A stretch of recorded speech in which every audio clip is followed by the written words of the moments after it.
Welcome back to another edition of the NoStoppingKev podcast, the place where we talk all things basketball. I'm your host, Kevin Beeford, and today I got Pops in the building with me. And, before we get started, how you doing today? I'm good. Every day above ground is a good day. I feel that. We got a great one for you. You know, we diving into a lot of different topics, but first, let's talk about some recent NBA news. I'll start on a sadder note. Today, the NBA Players Association announced the passing of NBA legend Willis Reed.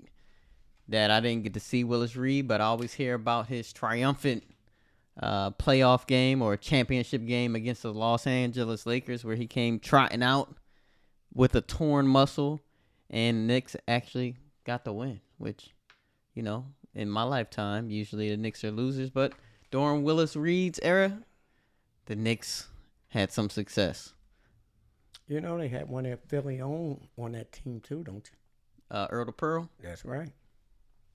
Yeah, so rest in peace, Willis Reed. You got any favorite Willis Reed moments or memories that? You know, I just vaguely remember that championship series, being an Earl Monroe fan and stuff like that, him being from here, Walt Frazier, you know. Phil Jackson was on that team too, I believe, too. Oh, I forgot Phil played for them back then. Yeah, it's funny seeing him in a basketball uniform. Yeah, it would be, because you're just so used to seeing him, on the bench in a suit. Did Earl the Pearl have another nickname? Earl the Pearl. Monroe, yeah. Thought he had another nickname. Black Jesus. Yeah, there it is. Black Jesus. There it is. There you go. I didn't want to say it and be wrong, but you know, Black Jesus. I know a little bit. That's the original Black Jesus. Gotcha. In other news, I know last week you said he's not your boy, but I'm gonna say he's your boy Ja Morant. JK, my boy Ja Morant, rejoined the Grizzlies today at practice. He did speak to media. He just looked like that kid that was uncomfortable. But, he's kind of facing this thing head on. He said it's up in the air whether or not he'll play Wednesday night. But I think we may see him out there. Okay, but he's just eligible today. Yes, he rejoined the team. I think technically he was eligible yesterday. But he was at practice today. So it was his first day back with the team. Also in NBA news, you got Joel Embiid is surging right now. Like, showing that he should be the MVP. Once again, what's quite remarkable is that Embiid's shooting 55% from the floor, 58% on twos. This man is unstoppable. And the Sixers, if Harden and Embiid are playing well, they actually have a legitimate chance at winning it all. But we'll see. I really want Embiid to win the MVP this year. I hope he does it. He's definitely making his case. And I think the Sixers actually have a game coming up against the Joker in Denver. So I expect that to be a statement game where Joel Embiid kind of cements his spot as the MVP this year. Because he already got the best of Joker here in Philly in that matchup earlier this season. So I'm looking for him to go out there and demolish them again. And in that game, he was clutch down the stretch. A lot of big baskets late to close it out to get the Sixers to win. So we'll see what he can do in that final matchup. You know what? I think that he do got to show up in that final matchup because, last year, I think a lot of people went with the Joker because he had a better game than Embiid that game. And I think that what got him that MVP last year. Yeah, and with the media, there's always kind of recency bias. Right. So right now, Joel has been killing. The Sixers, they won about 8 straight before losing last night in double overtime to the Chicago Bulls. But if he goes into the playoffs, finishes out the season strong on the tier that he's been on, I think we'll see a new MVP this year. And like I said before, the NBA has a way of retroactively correcting at times. So, a lot of people think Embiid should have won last year. You can make the case the year before that. So I think this year, third time's the charm. I think we see number 21 from Philly as the MVP. That in other news, Jaylen Brown is back in the news.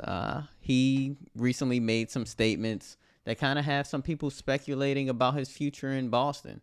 He made statements about going where he's wanted, and that, people have kind of began also thinking about, he might have been a chip with Boston trying to pull off a trade for Kevin Durant before he left Brooklyn. And Jaylen Brown is always in the center of trade discussions in Boston because you hear for years, you can't win with him and Jason Tatum, which I don't quite agree with because after all, they did make a finals appearance. But if you're Jaylen Brown, considering that you were on a team that has been to the finals, but also that you're constantly living in Jason Tatum's spotlight, or living in his shadow rather. Jaylen Brown's averaging 27-7 this season on 49% shooting from the floor. If you're Jaylen Brown, do you think this offseason, do you think he tests the free agency waters, or do you think he waits to July and sign that Supermax? I don't think any player in the NBA has ever passed up on opportunity for a Supermax, by the way. But I was hearing some things that the fans in Boston was mistreating them and like that. I heard that what he really was thinking about, or what really getting to him. Boston is a tough place to play. He did mention that in Boston, when you're playing well, they love you, but sometimes when things aren't quite going the way you would like them to, sometimes fans cross the line, and we definitely know they cross the line for opposing players. And Boston has been a place that's been, you could say, criticized for, rightfully so, but sometimes they make racially insensitive comments at times. They've been at the center of controversy for that, even dating back to when Kyrie played and came and returned to Boston after he left the team. So there's a lot there, and Jaylen Brown, somebody that's very outspoken when it comes to social issues. So he thinks, for him, maybe if a certain section of the fan base doesn't quite align with his ideals, and that could be a large percentage of people, and it could be something that he sees a lot there, maybe he just doesn't want to be in Boston anymore and rather play in a different market. Maybe that's so. So what do you think he leaves or stays? I would expect him to play this year out and oh yeah. He's definitely doing that. But as far as off-season free agency, I would really have to see what goes down this year in the playoffs and the season like that to really say what I would really speculate. Let's say they make it back to the finals. If they make it back to the finals, I don't think that he should leave. I don't think he should leave if you make it back to the finals. I think whether or not I don't know if they're gonna go back to the finals. Though. Yeah. That's true, and I think that regardless of whether or not they make the championship or not, I think that you may see a situation where Jaylen Brown could sign a Supermax, and maybe the Boston try to pull off a sign and trade for another superstar. But we'll see. We'll see. I'm just throwing that out there. I don't even know whose contracts would match up, but if he's unhappy, I think it would be a kind of sign and trade situation than him just saying I'm out, because that is a lot of money he would be leaving on the table. And Do you think? I don't think he's gonna leave that money on the table. Question for you, because a lot of people talk about Jaylen Brown and his potential, like, because he's a star in his own right? And he's been living in Tatum's shadow, kind of. But do you think Jaylen Brown could be the number one option on the NBA team? I mean, I think that he probably could. I mean, then again, like when you are that number one option, when you become that the game changes a little bit for you. Right. When you become that. So I mean, he's I think we know that he can do it, but I don't know if him being like, both of them, with him and Tatum, they both, it's both. Now, let him leave there and see what Tatum do. Yeah, I think it's kind of, what they call it, double-edged sword. Right. That might not be the right expression. Maybe it is, but I think that's a good what you call. But yeah, so he's averaging 27-7, right? And he's playing alongside another superstar, so that may lead some people to think, hey, if he was on his own, maybe he's averaging 32-9, right? But the thing to take into consideration is how much having Jason Tatum on the floor opens things up. And then also the Celtics play a good team game, right? So being in a system like that allows multiple players to benefit and flourish. So at the end of the day, if you're asking me, if Jaylen Brown is the number one option on a team, I'm going to say your team isn't that great.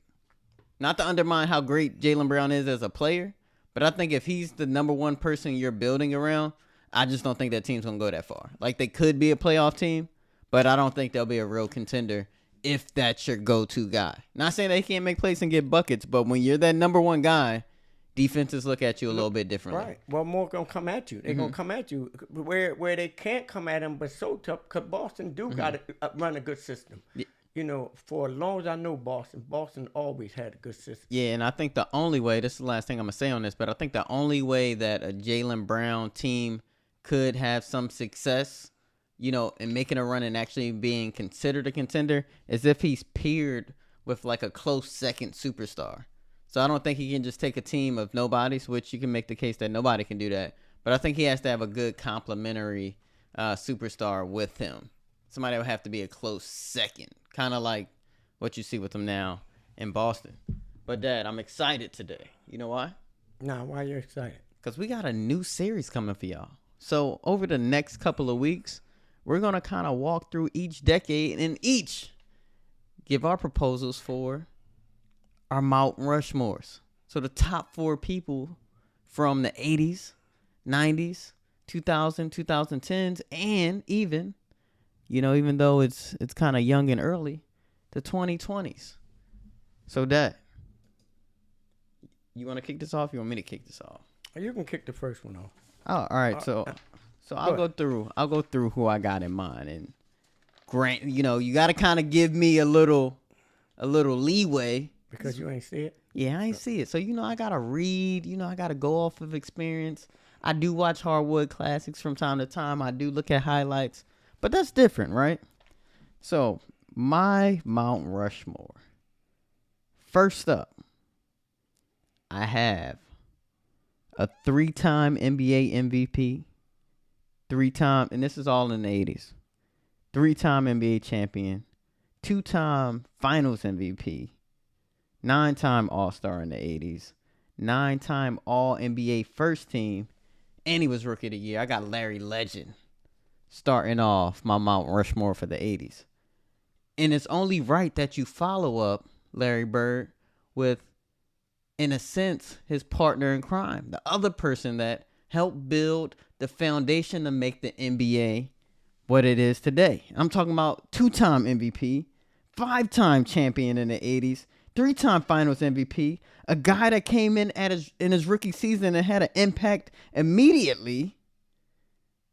Talking about a guy that even has more rings overall, like I said, than Larry Bird. Talking about Magic Johnson, right? One of the greatest point guards of all time, who also dominated the 80s. Then my last two are going to kind of be a couple wild cards here for you. Some might say. You may have these guys on your list as well.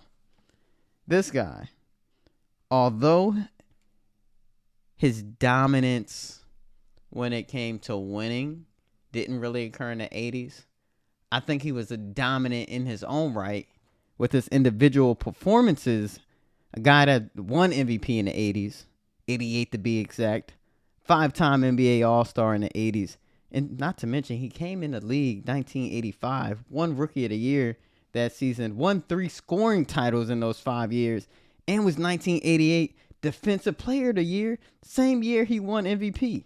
And even during the 80s, this dude had a season where he was averaging 37 per game. That's incredible. Michael Jordan. Crazy. Now, my last one. I'm not saying, you know, I'm saving this person for last because they're the best, right? That I'm pitting them number one on my list of these 4 guys on my Mount Rushmore. But this is a person that I think most people would exclude from their Mount Rushmore because I think he is, in fact, the most underrated NBA player to ever play the game. I'm talking about a guy that won a championship in the 80s, 8-time NBA All-Star, 3-time All-NBA first team in the 80s. I feel like he put small guards on the map. This guy could dominate both scoring-wise and with his passing. And I think he has some of the nastiest dimes that you will ever see. You know what I'm talking about? I'm talking about my man Isaiah Thomas, a guy that I historically do not give enough credit to, but when I look at his impact on the game, I gotta put Zeke on there. So my Mount Rushmore of the 80s is Isaiah Thomas, Michael Jordan, Magic Johnson, and Larry Bird. Top that, Dad. No, you got three of the players I had. All right, so let me hear your list. You got three of the players, but you know who else I picked. You know what? I would go. Isaiah was my fourth. Okay. That was like really my question. Apple didn't fall far from the tree. Okay. Then I did have Larry Bird as number 3. Okay. Okay. Larry Bird was my number 3.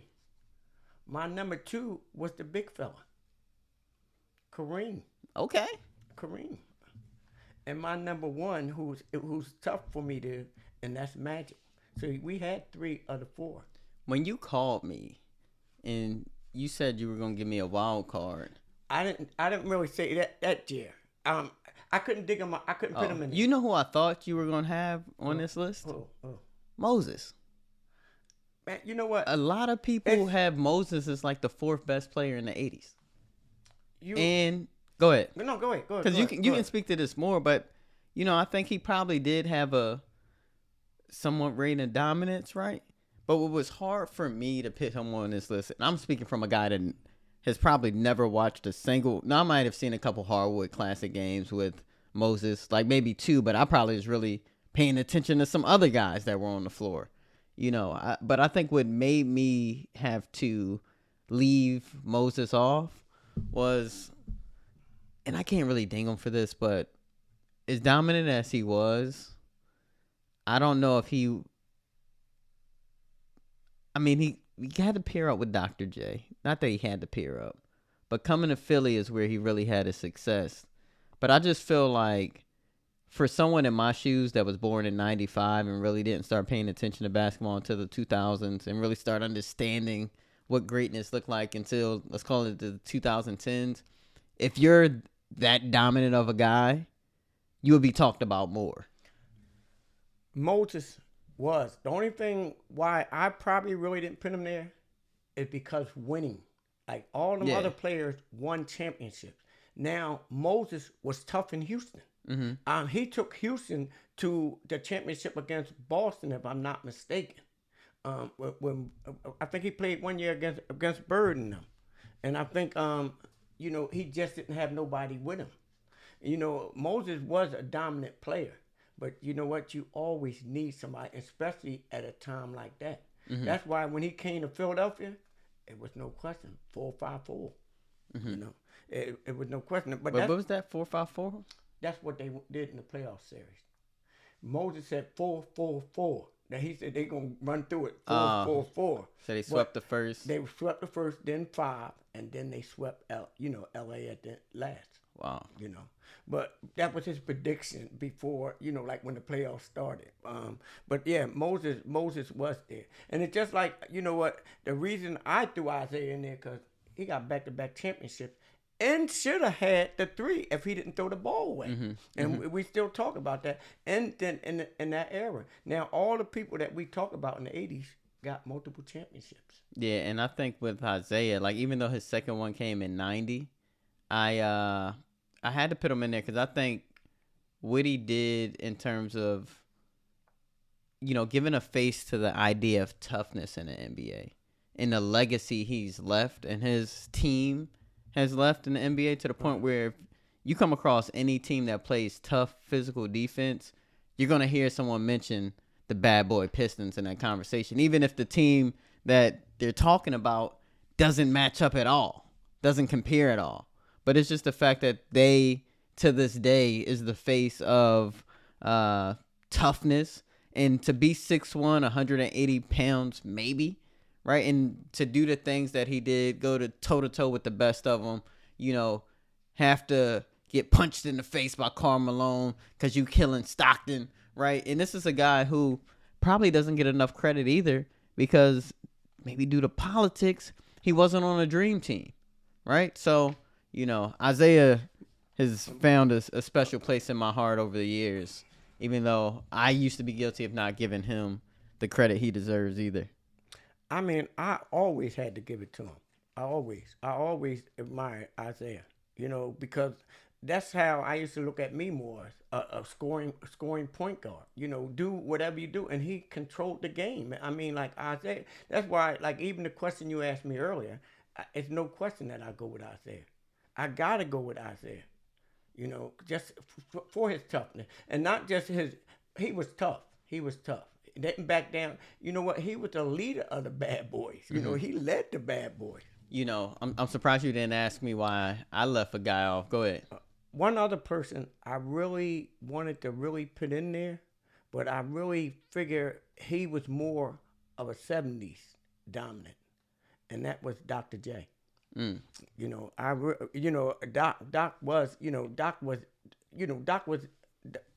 on that championship team with Moses. Yeah, but what I'm saying is they didn't have that much. Like, I mean, he always dominated. Doc always did his thing, but he didn't always win. They went to playoffs. When Doc, I watched Doc in the ABA, then I watched him when he came to the NBA.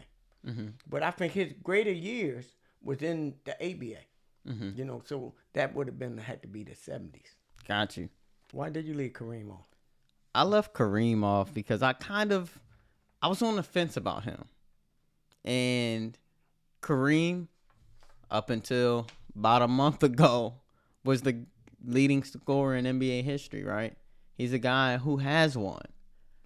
But same reason I think, how I question the narrative around Magic Johnson and how great he truly would have been regarded in the narrative around him might have been different had he not been in LA. I kind of had some of those thoughts with Kareem.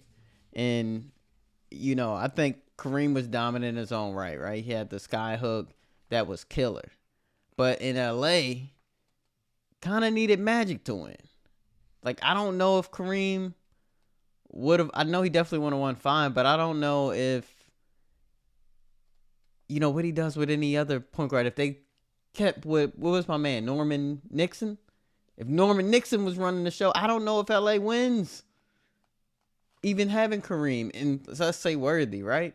So I kind of had to omit him for that reason. I'm surprised you didn't throw Mike on your list though, because Mike, even though Mike only played half that decade, Mike was a force, man. Mike is on my 90s. Yeah, sure, he's on everybody's 90s, of course. He's on my 90s, but that's why I didn't put him in the 80s. Were you surprised I threw him on the 80s list? Huh? Were you surprised by me throwing him on the 80s list? Yeah, because all right, so if we had to pick our Mount Rushmore, if we had to do a final one that we could agree on, we agree on Magic, Larry, and Zeke, right? No, you had Zeke, right? Yeah, we agree on Magic, Larry, and Isaiah. Right. My fourth one is Kareem. There's no letting Mike in there for you. Not on the 80s. Why not? Huh? Why not? Because Mike ain't really win in the 80s. But he was still dominant. We know Isaiah barely won in the 80s. Huh? Isaiah barely won in the 80s. That's when he won in the 80s. Yeah, 89. He won. That was the first year they won? Yeah, and then they won in 90. Oh, okay. All right. All right, so I'll concede on this one. I might need you to concede on future list. So we'll say the NoStoppingKev cruise. So what you wanted to put Mike in the 80s? I made a case for him. I've read you some of his stats for what he did in the 80s. I understand that. But I'm going to defer on this one. I'm going to give you this one. The only reason I say that, because where else you going to pick Kareem at? Now, I understand. Sometimes you can be right there. Sometimes you can be right there knocking at the door. But you can't get in. But I think he's good enough to be in there. So that's why I'm giving you this. But people saying he could be the GOAT of the GOAT. There's people out there that say Dr. J could be the GOAT. No, not the all-time greatest. No. But yeah, so I'm going to concede on this one, sir. Okay. So maybe, I may have to concede on the 90s one too, because I think we might have some discrepancies. But in the 2010s, you might have to lead after me. But we'll say this officially. Oh yeah, you will. Yeah. Officially, the NoStoppingKev cruise, Mount Rushmore for the 1980s, is Larry Bird, Magic Johnson, Isaiah Thomas, and Kareem Abdul-Jabbar. Great list. Okay. That we got to move on to our next topic today. And at the center of controversy, not really controversy, I don't even want to call it that, but prime NBA talk recently has been this beef between the Grizzlies and the Golden State Warriors. So much so that even when, Steph Curry could be out of the lineup, what have you, people will tune in to watch the Grizzlies play the Warriors to see Draymond Green go at it with Dillon Brooks. Well, you asked me about that. I just think they just trying to start something. Maybe that's the way they trying to get fired up because they the champs. Do you consider this a rivalry? No. That's my question. No. Why not? No. First of all, you know what? They haven't really been. A rivalry usually come from really playing, and it just don't come after a year or 2 years. It's been about 3 of them going at it though. 3 years. Yeah. Like, I think they knocked Golden State out one year. Golden State knocked them out last year. The first year, Golden State probably knocked them out. No, I think they knocked Golden State out of the playing game. If I remember correctly. And then, that was with a wounded roster, but what have you? No, but what I'm saying is, that's them. That's you know what? The Grizzlies haven't won anything yet to really be in a rivalry situation. Like when I see rivalries, you used to see like Boston, Philadelphia. You used to know Boston, the Lakers. They was rivalries. They was games where you know what? It hate. Really hate. Golden State is laughing at them. They laugh. Draymond and them laughing at them for even trying to build this up as a rivalry. They laughing at them. You think so? I know so. So I'm going to disagree with you. I think this Golden State Warriors, Memphis Grizzlies beef does count as a rivalry. And here's why. Definition of rivalry is competition for the same objective or for superiority in the same field. You talk about those old matchups, right? Sixers, Boston, LA. All players got up for that game, right? Everybody was circling the calendars on there for those matchups, right? That's what's happening with the Memphis Grizzlies and Golden State Warriors, right? You have Draymond and Dillon Brooks going at it. Dillon Brooks playing head games with Draymond, Clay. He's going after everybody, trying to get in everybody's head, trying to disrupt things. You got Clay even back earlier in the season. He hits a shot over Dillon Brooks, and as Dillon Brooks falls on the ground, he's standing over him, talking that stuff to him. There's fight. So just because Memphis hasn't won a championship, that doesn't mean it can't be a rivalry. No. The fact that all 15 guys on that roster and the coaching staff are like, we gotta win tonight. That tells me it's more to it than that. It's personal. No. It's personal. It's personal probably for Memphis. No, it's personal for Golden State too. You think they want to lose to Memphis? You know what? You know what? When Dillon Brooks said what he said about Draymond, how did Draymond come back at him? By being a full-time champ. But they can fall on that. That's old news. What have you done lately? They've been getting beat. And the Grizzlies don't even have Ja. They still is defending champs. They still are the defending champs. What seed are they? Okay. What seed are they? That's a title. That's old news. You know what though? Where's Memphis at? They haven't been there yet. Why haven't Memphis They haven't been there yet. But they're young. They're young. I keep saying they're young. They're young. They're young. What? When did Golden State win their first title? I don't know how many years it was. We went in that. Like 20. Let's just call it like around 15, right? Like around that area. That's 8 years ago. So you see Memphis winning it this year? No. But shoot, they get a right piece in there next year. They're number 2 in the West, and they've been winning without Ja. They're a great team. They can make a run this year. I would love to see them get matched up with Golden State in the playoffs. That'd be fun TV. And then we can see. So then look, if they can sweep Memphis in the playoff series, I'll eat my words. I still don't see that as a rivalry. I don't see it as a rivalry. I just see somebody want to go after somebody that's good, and you know what? But it's personal. It's beef. There's hate. There is hate. Those teams hate each other right now. I don't see it. I don't see it. I don't really see it because You gotta put your glasses on, man. because you know what, people talk trash in games. That don't mean it's But hate. it's different. It's different when these teams are going at it, Dad. No, It's different. No. You know what? Dylan Brooks talked trash to somebody. Oh, he was talking about Dallas. He was talking about how he wanted to play against Luka. Yeah, how he want Luka. Luka crush him, man. But he want. Yeah. He's that guy. He's your. He just talked that. So I don't take that as no. He talking that anywhere. Yeah. Brooks has said that, like, back when he was in college, he was like, I want to be like what Draymond Green is, and he's trying to become that, being the mouthpiece. And but it is what it is. But I think it's a rivalry. But we'll see. Well, let's see what the playoffs happen. Last thing I'll say on this is Golden State is right now sitting at number 6. Memphis is at number 2. If somehow someone could bump Golden State to 7, we might get that first round matchup. Or if the Kings can jump the Grizzlies, but they got Ja coming back, so it might be tough. We might can see that matchup, but Dad, we got to move on here. Yeah, because you know what? I would take Golden State over them. I would take Golden State over them. Okay. I'm not going to say I wouldn't, but okay. But Dad, March Madness is here. The first weekend has been it's kind of a good one to watch. A lot of brackets busted out there, but it was a good weekend to watch. Who did you pick this year? So on the women's side, I'm going with my homie Dawn Staley in South Carolina. I'm going with them on the women's side. On the men's side, I was a little torn, right? It came down to 2 schools for me. It came down to Alabama, but I ended up picking Houston. The reason I couldn't pick Alabama was because they have all the noise surrounding the shooting incident that happened a couple months ago. And my theory was that the noise is going to get louder and louder the closer they get. Players won't perform as well, and at some point they'll lose it. So I was rocking with Houston. You think the players won't play well?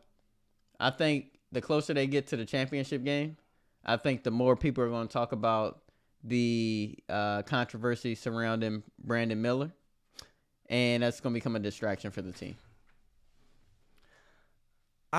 You know what? I personally don't really don't see that coming. People going to talk. It's just like people talking. Yeah. And then something else popped up. Like they found out that a 4th player was present during that incident, and he's active on the team now.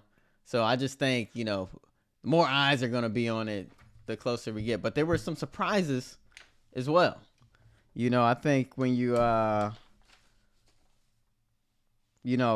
nobody saw number 15 Princeton, the little Ivy League team, knocking off number 2 Arizona or Missouri, right? Nobody saw that. So it's interesting to see, shout out to the Ivy League schools, because imagine being the school that lost to the Ivy League guys. Like, you getting roasted when you get back to campus or even to your city, right? Like, I don't think you ever going to live that down. That one hurts. The other one, Fairleigh Dickinson University, knocking off Purdue, busted a lot of brackets, including mine, because I had Purdue in my Final Four. So that one hurt. On the women's side, shout out to Ole Miss, because they knocked off 1-seeded Stanford.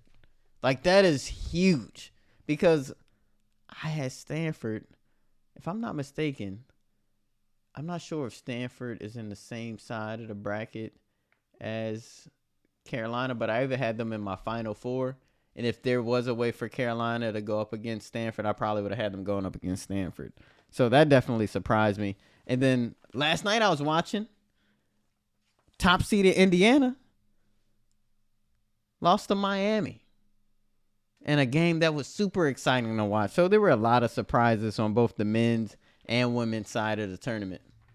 But see, you gotta always suspect there's gonna be some surprises. Yeah. It's just how to pick them, because like I always say, sometimes it's the matchup, And I mean, some teams are ranked because they get seen more, and they more like that. Like you're saying, an Ivy League school. Who expect the Ivy League school to? You expect them to go out in the first round, Right. You know, you really do. No matter how much it is, but you know what? Sometimes they get players. Mm-hmm.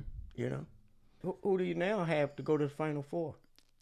So I'll say, out of interest of time, because I can't remember the brackets, but in terms of champions, I still have South Carolina winning the women's championship. I got them all the way. And then on the men's side, though, I know what I said earlier. I think Alabama might win it because I watched Brandon Miller. I watched him. My man can just score it's too easy. Like 6'7" with those guard moves. I don't know who gonna check this cat. But you just said you think the media and the press and all that. Yeah, he gonna have to stop him. But if he don't stop himself, I don't know if any other team would. So, you know, I got Alabama versus Houston in the championship. We'll see what happens. But that we running out of time here. So now you know what time it is? What time? It's time for the segment that I like to call, until we get a sponsorship for it, The Wonderful World of Women's Basketball. All right, so up first, I got to watch a little bit of the Connecticut game last night.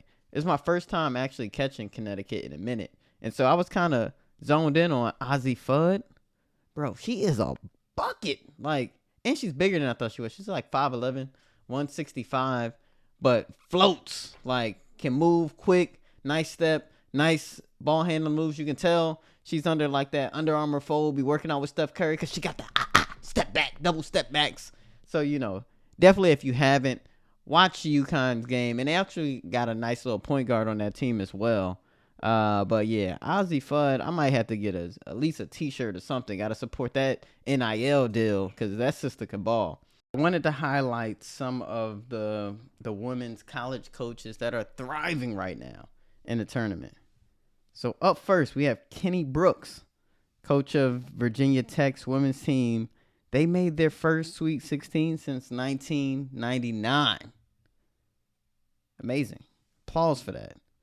Dawn Staley from South Carolina. You know, she's been killing it for a long time now. 9th straight Sweet 16. Niele Ivey at Notre Dame. 2nd straight Sweet 16. And they did it without 2 of their starters. Incredible. And then Coach Yo from Ole Miss. A lot of respect for her and her program. They knocked off number 1 seeded Stanford to reach their first Sweet 16 since 2007. And you know what else all these coaches have in common? What's that? They're all black. So black coaches making history. You know, 3 out of those 4 are black women coaches. So I like the strides that the game is making and the diversity that we're beginning to see in the coaching realm. Up next, front offices. But that's all the time we have here today. I think we put together a legendary show today, Dad. Okay. But we got to get ready to get out of here because I got to go watch my nephew get buckets and hopefully pass today. He likes to kind of, you know, shoot. Yeah, he be gunning a little bit. Him and the other boy, I call them the brown skin Splash Brothers. But yeah, I got to get ready to go see them so that I'm not late. But until next time, we'll see you. Same time, same place. Peace. Thanks for listening. Peace. And make sure you follow us on Instagram at the NoStoppingKev Show. Peace.